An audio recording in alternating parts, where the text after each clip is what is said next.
The stars had never looked so cold to Admiral Park. He stood on the observation deck of the diplomatic station threshold, watching 200 alien warships move into position around Neptune. Each ship was massive, covered in sharp angles and glowing with blue energy. They looked like weapons themselves, built to frighten anyone who saw them. Park was 63 years old. He had fought in the Belt Wars. He had seen friends die in the vacuum of space. He had given orders that sent young soldiers to their deaths, but he had never felt fear like this. Not fear for himself, fear for all of humanity. The Dominion had arrived. Stood beside him. She was 40 years old, with sharp eyes and a calm face that never showed her true feelings. She was Earth's best diplomat, sent to meet the aliens and talk peace. But both of them knew this was not a meeting between equals. "They're not here to talk," Park said quietly. "Look at their formation. That's not a diplomatic escort. That's an invasion fleet in waiting." Nodded slowly. "I know, but we have to try. If we refuse to meet them, they'll use it as an excuse to attack." Park turned away from the window. "Then let's go hear what they want." The meeting room was large and cold. Human engineers had built it quickly when the first made contact 6 months ago. The aliens had demanded neutral ground, so humanity built this station in the outer solar system. It took everything they had to finish it in time. The delegation entered through the far door. There were 5 of them. They were tall, almost 3 meters high, with hard shells covering their bodies like armor. Their heads were narrow, with 4 eyes that glowed faint yellow. They had 4 arms each, and their legs bent backward like insects. When they moved, their shells clicked against each other, making a sound like stones grinding. The leader was the largest. His shell was darker than the others, almost black, with golden marks painted across his chest. He did not sit. None of them did. "I am Dominion Voice," the leader said. His voice came from a translator box on his chest, turning his clicking sounds into human words. "I speak for the Dominion. You will listen." Park felt his hands tighten into fists. He forced them to relax, stepped forward and bowed slightly. "I am, representing the United Colonies of Earth. We welcome you and hope for peaceful." Silence said, "We did not come to hear you speak. We came to deliver terms." One of the others stepped forward and placed a flat device on the table. Light came from it, showing human words floating in the air. The treaty. Park read it. With every line, he felt something cold grow in his chest. Humanity would give up 40% of its colony worlds. They would choose which ones. Humanity would pay tribute every year, millions of tons of rare minerals pulled from asteroids and moons. Human ships would not travel beyond the edge of the solar system. All military vessels would be reduced to small patrol craft, barely armed. And observers would live on every human world, watching everything. "This is not a peace treaty," Park said. His voice was steady, but his eyes burned. "This is surrender." Made a sound that might have been laughter. "You are correct. It is surrender. You will accept it." Kept her face calm. "And if we refuse?" The leader leaned forward, his 4 eyes fixed on her. "Then we will burn your worlds. We will kill your soldiers. We will take your children and sell them to the mining colonies of distant systems. Your species will become a memory, a warning to others." The room was silent. "We have conquered 200 species," continued. "Some fought, they are gone now. Some submitted, they serve us still. You are small, you are weak. You have nothing that can stop us. This is not a negotiation. This is a gift. We are giving you the chance to live." Park looked at the treaty again. 40% of their worlds. He thought of the colony on B, where 3 million people had built a new life. He thought of the stations around Jupiter, where children were born who had never seen Earth. He thought of everything humanity had built in 200 years of space travel. And he thought of how quickly they could destroy it all. "How long do we have?" asked. 30 of your days," said. "You will send your answer to our relay station. If we do not receive your acceptance, we will begin the cleansing." He turned and walked toward the door. The other followed. At the doorway, stopped and looked back. Do not waste your time with hope. There is no hope. There is only the choice between life as servants or death as fools. Then they were gone. Parkin stood alone in the cold room. The treaty still floated in the air, its words glowing like wounds. "What do we do?" asked. Her voice was quiet, almost a whisper. Park walked to the table. He reached out and touched the device. The treaty words disappeared. He picked up the device and held it in his hand. Such a small thing to hold the death of human freedom. "We accept," he said. Stared at him, "Admiral." "We accept," Park repeated.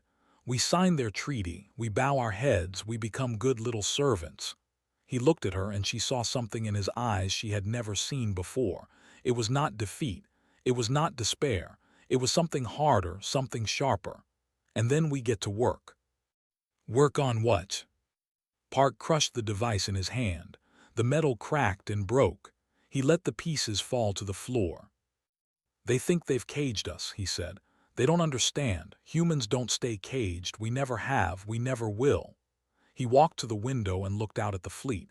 200 warships, more firepower than humanity had ever seen. "They gave us 30 days to answer. They're giving us time, and time is all we need." Moved to stand beside him. "You have a plan." "Not yet, but I know people who will. Scientists, engineers, soldiers, people who would rather die than live on their knees." He turned to face her. "I need you. I need your spies, your networks, your ability to smile at enemies while plotting their destruction." She was quiet for a long moment, then she nodded. "What do we call it?" Park thought about it. The thought they were bringing peace. They thought they were breaking humanity. They had no idea what they had really done. They had given humans a reason to unite, a reason to fight, a reason to become something more than they had ever been. "Project Anvil," he said, "because an anvil is where you shape weapons, and we're going to forge the greatest weapon the galaxy has ever seen." He smiled, but there was no warmth in it. "The weapon is us, all of humanity, united, angry, and patient." Outside the window, the ships began to turn away, returning to their empire. They believed they had won. They believed humanity was broken. They were wrong. In 30 days, humanity would sign the treaty. They would bow, they would submit. And in the shadows, in secret bases and hidden laboratories, they would begin to build. They would plan. They would prepare. They had given them a peace treaty. Humanity had received a challenge. And humans never walked away from a challenge. 5 years passed. To the galaxy, humanity was broken. The treaty was signed. The colony worlds were surrendered. The tribute ships flew on schedule, carrying mountains of precious metals to space. Human warships were cut apart and melted down. Observers walked freely on Earth, on Mars, on every station and settlement. They watched everything. They reported everything. And they saw exactly what humanity wanted them to see. On Titan, Saturn's largest moon, the temperature outside was 200 degrees below zero. The air was poison. The ground was ice harder than stone. Nothing could live there. Nothing would want to live there. That was why Commander had built her training academy beneath its frozen surface. She stood in the center of a massive underground cave, watching 300 young soldiers run through the obstacle course. They wore thin suits that gave them no protection from the cold. Their breath came out as white clouds. Their faces were red and cracked from the freezing air. "Faster," shouted. "The move fast. You need to move faster. You need to think faster. You need to kill faster." She was 45 years old, but she could still run the course faster than any of her students. She had been a soldier her whole life. She had never wanted anything else. When the treaty was signed, she had refused to surrender her weapons. Admiral Park had found her hiding in the asteroid belt, planning a one-woman war against the... He had given her something better, a purpose, a mission, an army to build. "They are stronger than us," she told her soldiers every day. "They are bigger, they have harder shells, they have better weapons, so we will be smarter, we will be faster, we will be more willing to die, and we will never ever stop fighting. The soldiers who trained under her were not ordinary soldiers. They were the best from every human world, the strongest, the fastest, the most determined. They trained for 16 hours every day. They learned to fight in zero gravity. They learned to survive without air. They learned to kill with their bare hands. And they learned to hate.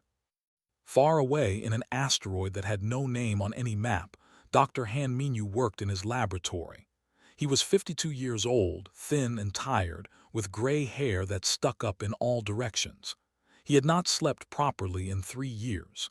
He did not care. On his workbench sat a piece of technology. It was a power core from one of their ships, stolen by human spies at great cost. 7 people had died to bring it to him. He would not waste their sacrifice. "Beautiful," he whispered, looking at the alien device. "So elegant, so efficient," he smiled, "and so easy to improve." They had conquered 200 species, but they had grown lazy. Their technology was old. They had not needed to innovate for 1,000 years. Why would they? No one could challenge them. Minyu was going to show them what human innovation looked like.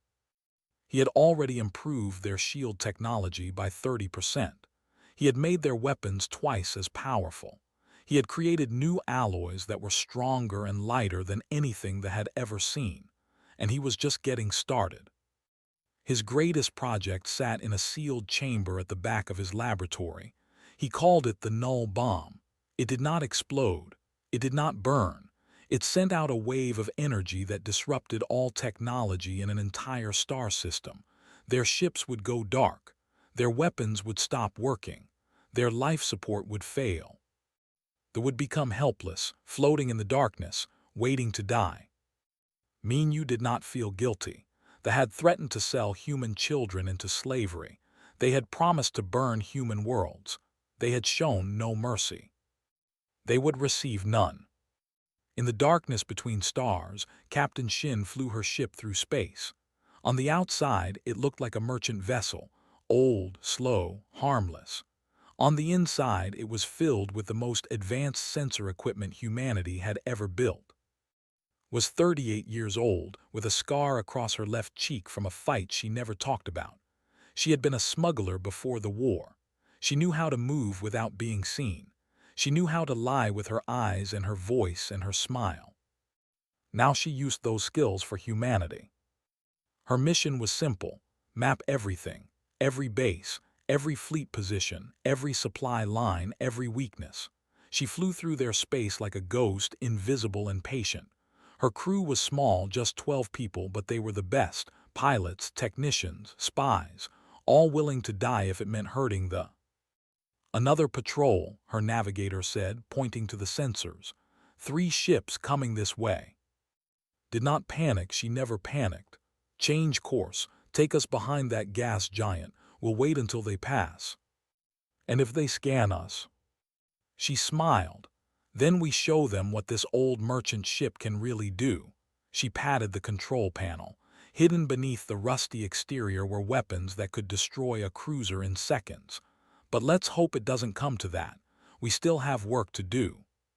For 3 years she had been gathering information. She knew where they kept their fuel.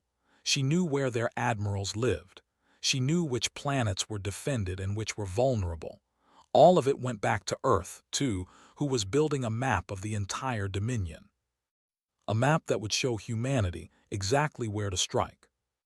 In orbit around a dead moon with no name, Engineer stood on the construction platform and looked at his creation.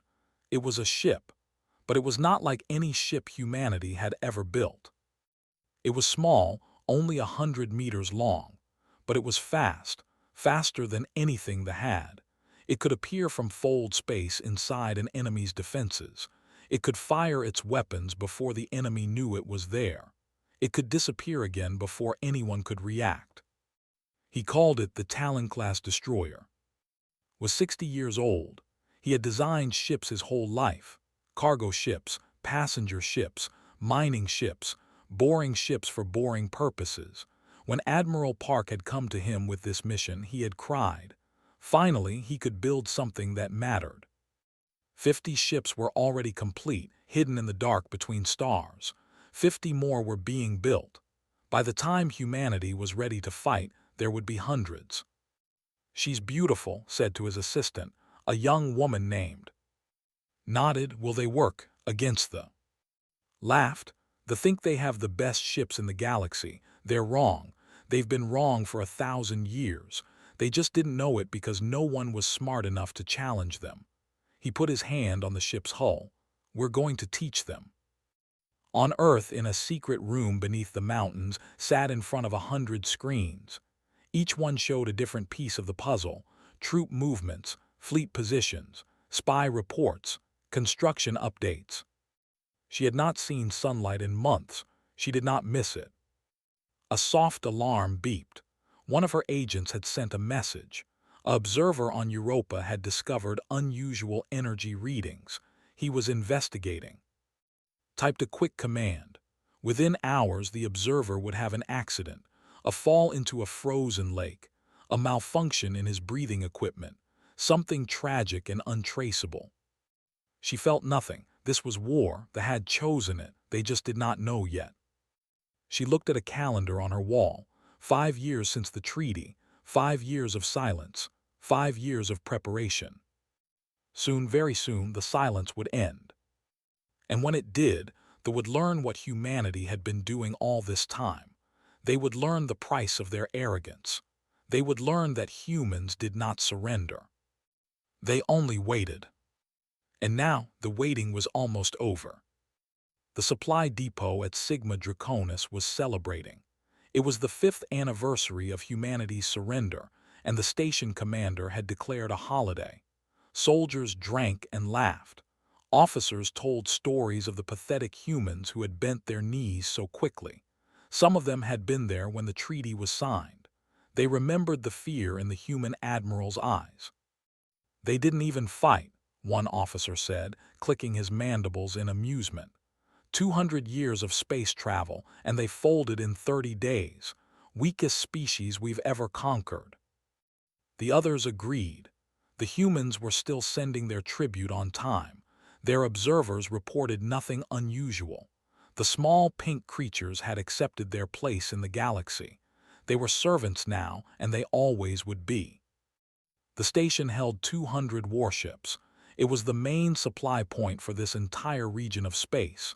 Fuel, weapons, food, everything passed through here. It was defended by shield generators that could stop any attack. It had sensor arrays that could detect a ship from light years away. It was perfectly safe. At exactly 3 o'clock in the morning, station time, 50 human ships appeared inside the defensive perimeter. They came out of fold space like ghosts, materializing in the empty areas between the warships. They were small, much smaller than vessels. They were shaped like daggers, sharp and narrow. They were black, almost invisible against the darkness of space. The Talon-class destroyers had arrived. Admiral Park sat on the bridge of the flagship, the Indomitable.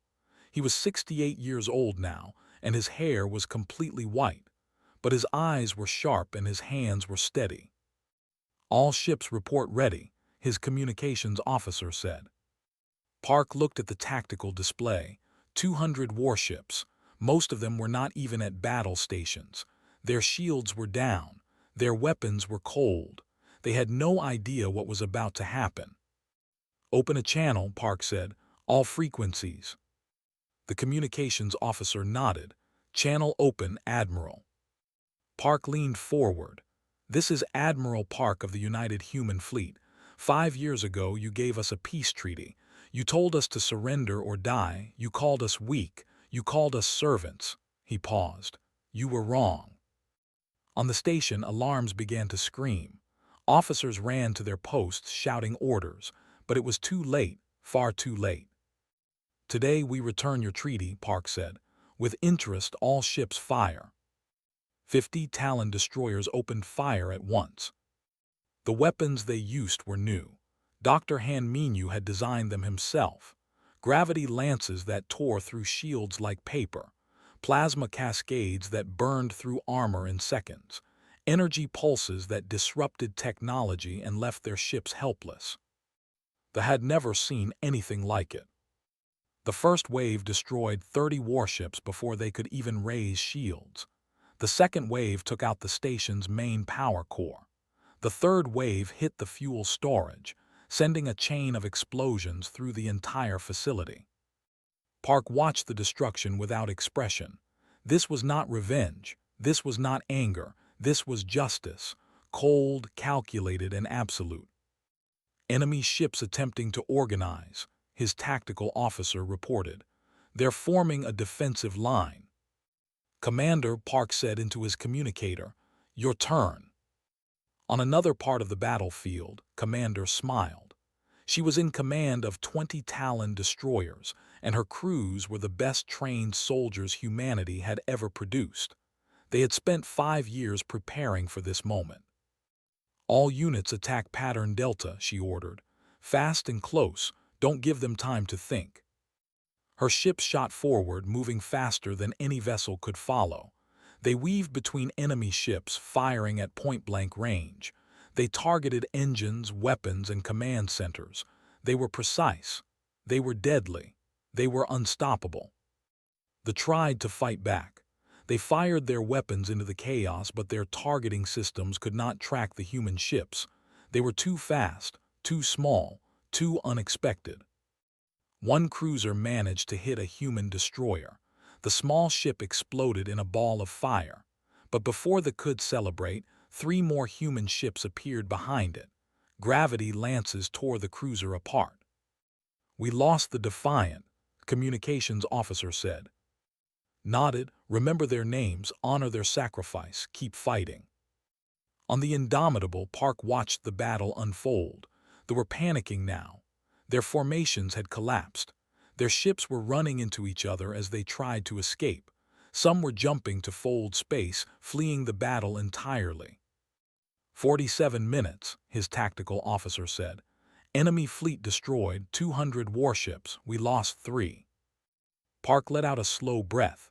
3 ships, less than 100 human lives, against 200 warships and tens of thousands of enemy soldiers. The numbers would have seemed impossible 5 years ago, but 5 years ago humanity had not been ready. Now they were. Signal from the station, his communications officer said. They're surrendering. Accept it, Park said. Take prisoners, treat them fairly. He looked at his officers. We are not like them. We do not slaughter the helpless. We do not murder those who surrender. That is the difference between us and them. That is why we will win. The battle was over, but the war had just begun. Park knew they would not accept this defeat. They would send more ships, more soldiers, more weapons. They would try to crush humanity completely. Let them come, he thought. Let them send everything they have. We will be ready. He opened a channel to all human ships. Attention all vessels. Today we showed the galaxy that humanity is not broken. We are not servants. We are not slaves. We are fighters. And we will never stop fighting until we are free. On every ship human soldiers cheered. Some cried. Some prayed. All of them felt the same thing, pride.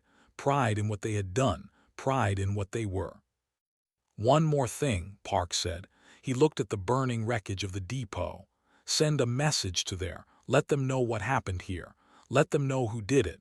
And let them know this is just the beginning. The communications officer prepared the message. It was simple, just a few words, but those words would shake the Dominion to its core. You gave us a peace treaty. We used it to sharpen our knives. Consider this our formal rejection. Across the galaxy, commanders received the message. They watched the recordings of the battle. They saw their ships burning. They saw the human destroyers moving like nothing they had ever faced. On the High Council gathered in emergency session. They were angry. They were afraid.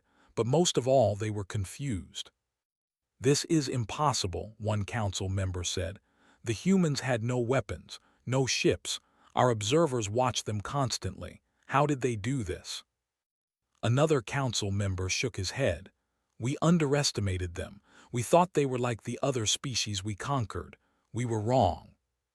The eldest council member spoke slowly. We did not defeat them 5 years ago. We gave them time to prepare. We taught them our weaknesses. He looked at the recording of the burning depot. We created this. Far away on the bridge of the indomitable, Admiral Park allowed himself a small smile. The first battle was won. There would be more battles to come. Harder battles, bloodier battles. But for the first time in 5 years, humanity had hope. They had called their treaty a gift. Humanity had turned it into a weapon. And now, that weapon was pointed at the heart of the Dominion. The news of Sigma Draconis spread through the galaxy like fire. 200 warships destroyed in less than an hour. A supply depot that had stood for centuries reduced to burning wreckage. And the attackers, the humans, had lost only 3 ships. For the first time in 1,000 years, the Dominion knew fear. Commander did not give them time to recover. Within days of the first attack, she led the Hammer fleet toward the 3 human colony worlds that had been surrendered 5 years ago. The worlds that humanity had been forced to abandon. The worlds where 3 million humans had been left behind. They had expected those humans to be broken. They had expected them to be slaves, working in mines and factories, serving their new masters without complaint. They were wrong. On B, the largest of the surrendered colonies, the human population had been waiting. For 5 years they had pretended to be obedient. They had worked in the mines. They had followed orders. They had smiled and bowed and said yes to everything. But in secret, they had been training, learning to fight with mining tools and stolen weapons, building hidden shelters and communication networks, waiting for the signal that would tell them it was time to rise. That signal came on a clear morning, when the Hammer fleet appeared in the sky. Its voice came through every hidden radio on the planet. People of B, this is Commander of the United Human Fleet. We have not forgotten you. We have not abandoned you. Today, we take back what is ours. The uprising began in seconds. Miners who had pretended to be weak suddenly attacked their guards. Factory workers sabotaged equipment. Hidden weapons appeared from secret caches. The garrison, caught completely by surprise, fell in hours. Landed on the planet's surface and was greeted by crowds of crying, cheering humans. An old man grabbed her hand and would not let go. We knew you would come, he said, tears running down his face. We always knew, we never lost faith. Felt her own eyes burn. I'm sorry it took so long. The old man shook his head. It took exactly as long as it needed to. You came when you were ready, when you could win. He looked up at the sky where human warships circled like guardian angels. And now you will win, all of you, for all of us. The other 2 colony worlds fell the same way. They had no idea that the humans they thought were slaves had been soldiers all along, waiting for their moment. Within a week, all 3 worlds were free. But was not finished.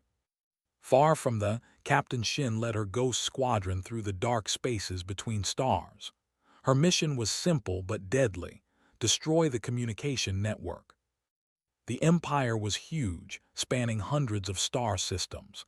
They depended on relay stations to send messages across their territory. Without those stations, their fleets could not coordinate. Their commanders could not receive orders. Their entire military structure would collapse. Had been mapping those stations for years. She knew where every one of them was, and now she was hunting them. Her ships moved in silence, appearing out of fold space next to relays and destroying them before anyone could respond. One by one, the stations went dark. One by one, parts of the Empire fell silent. Another one down, her navigator said as they watched a relay station explode. Nodded, how many is that? 47. The entire northern sector is now blind. 47 stations, 47 links in the chain that held it together, all gone, and she was just getting started. Panic was setting in. Reports came in slowly now, delayed by hours or days because the communication network was failing. When they did arrive, they were always bad.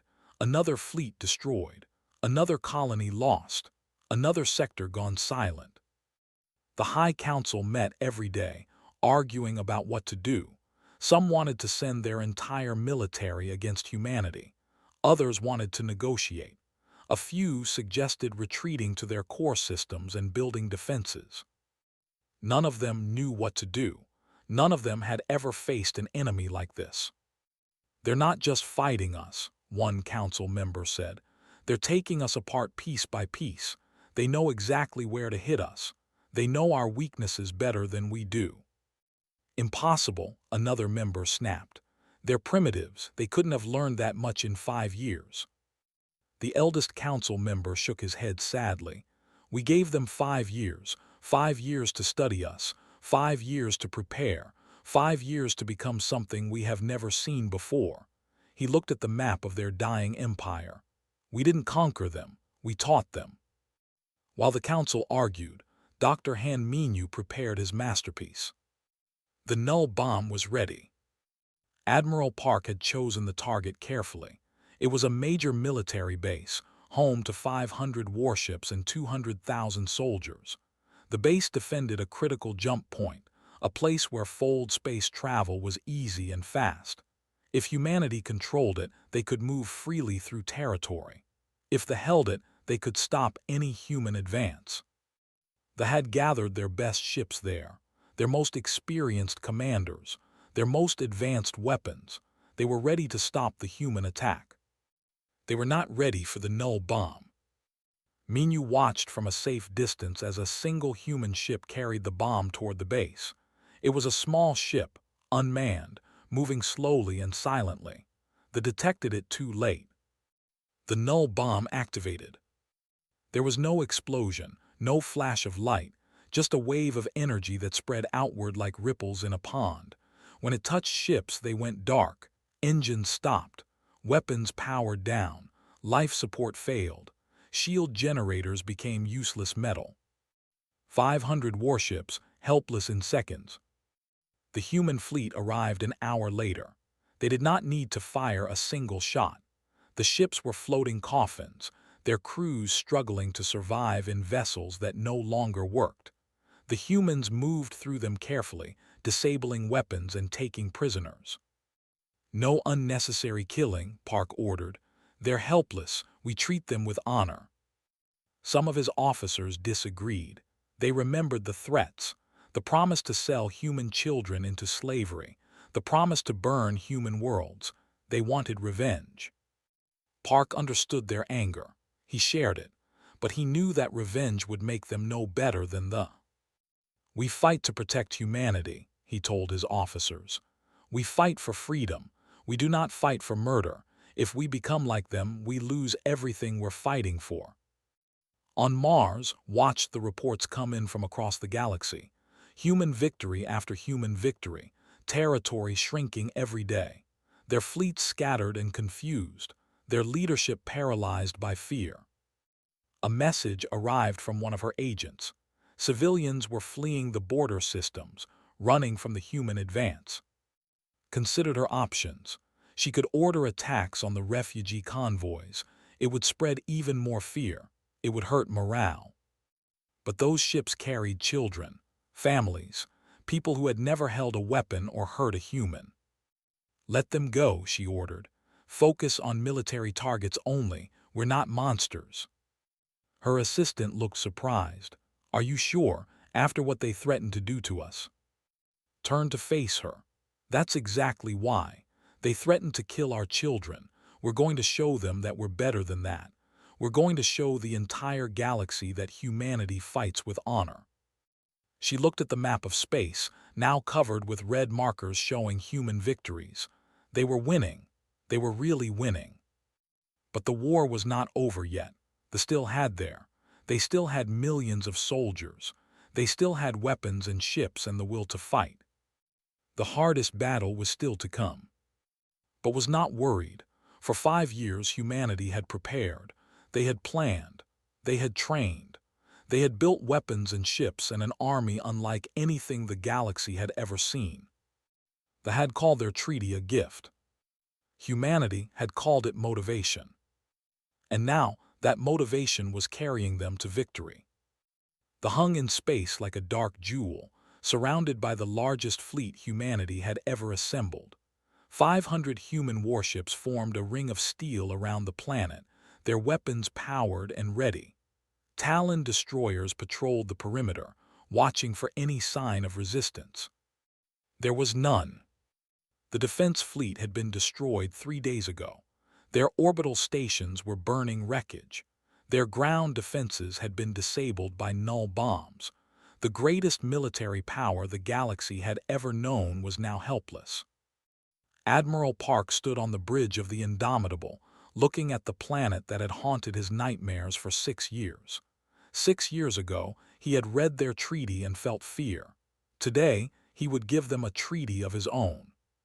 "Shuttle ready, Admiral," his aide reported. Park nodded. He straightened his uniform, a new uniform designed for this moment. It was simple and clean with a single medal on the chest, the Liberation Star given to every soldier who had fought in the war. "Let's go," he said. The shuttle descended through the atmosphere, carrying Park and a small delegation. Sat beside him, her face calm but her eyes bright with victory. Commander was there, her hand never far from her weapon. Dr. Hanminu sat in the back, looking uncomfortable in his formal clothes. He would rather be in his laboratory, but Park had insisted. "You built the weapons that won this war," Park had told him. "You deserve to see the end." The shuttle landed in front of the Imperial Palace, a massive building of black stone and golden metal. It had stood for 10,000 years. It had seen 200 conquered species kneel before the Emperor. Today, it would see something new. Guards lined the path to the entrance, but they made no move to stop the humans. Their weapons were holstered. Their eyes were empty. They knew their empire was over. The delegation walked through halls filled with treasures from 100 worlds. Paintings, sculptures, artifacts stolen from species that no longer existed, looked at them with cold eyes. "We'll return everything," she said quietly. "Everything they took. We'll find the rightful owners and give it back." Park nodded. It was the right thing to do, but first there was business to finish. The throne room was enormous, built to make visitors feel small and afraid. The ceiling was so high it disappeared into shadow. The walls were covered with the banners of conquered peoples, their symbols faded and forgotten. At the far end, on a throne of black crystal, sat the Emperor. He was old, ancient by standards. His shell was cracked and gray, his 4 eyes dim with age. He had ruled for 300 years. He had seen his empire grow from a single world to 1,000. He had believed it would last forever. Now he watched as 5 humans walked toward him, and he knew it was over. Park stopped at the base of the throne.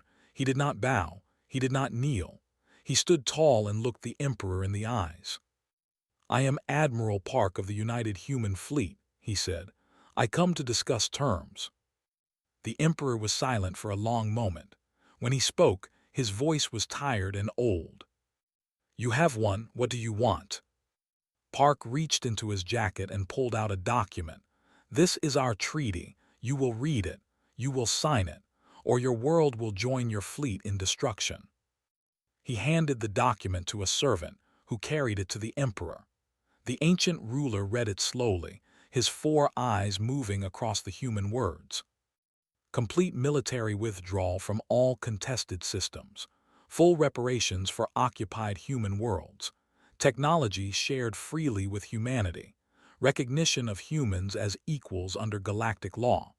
The freedom of any species that had conquered to choose their own path.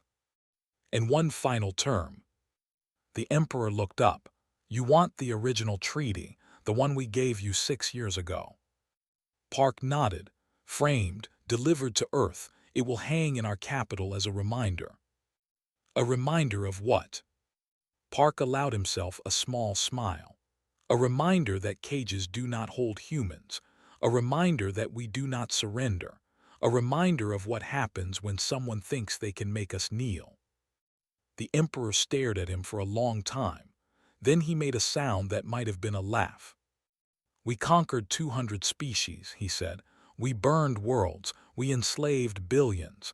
And in 10,000 years, no one ever did what you have done." He picked up a writing tool and signed the treaty. "You should have been our allies, not our servants. We were fools."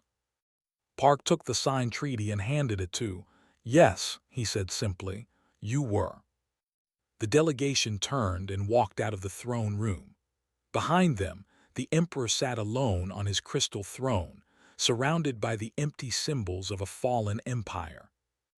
As they walked back to the shuttle, a young officer stepped out of the shadows. He was small for his kind, and his shell was from battle. He blocked their path. "Wait," he said, "please."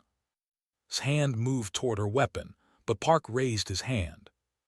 "What do you want?" The young officer looked at. "How?" he asked. "How did you do this in 5 years? We had 1,000 years of conquest. We had the greatest military in the galaxy. How did you defeat us so quickly?"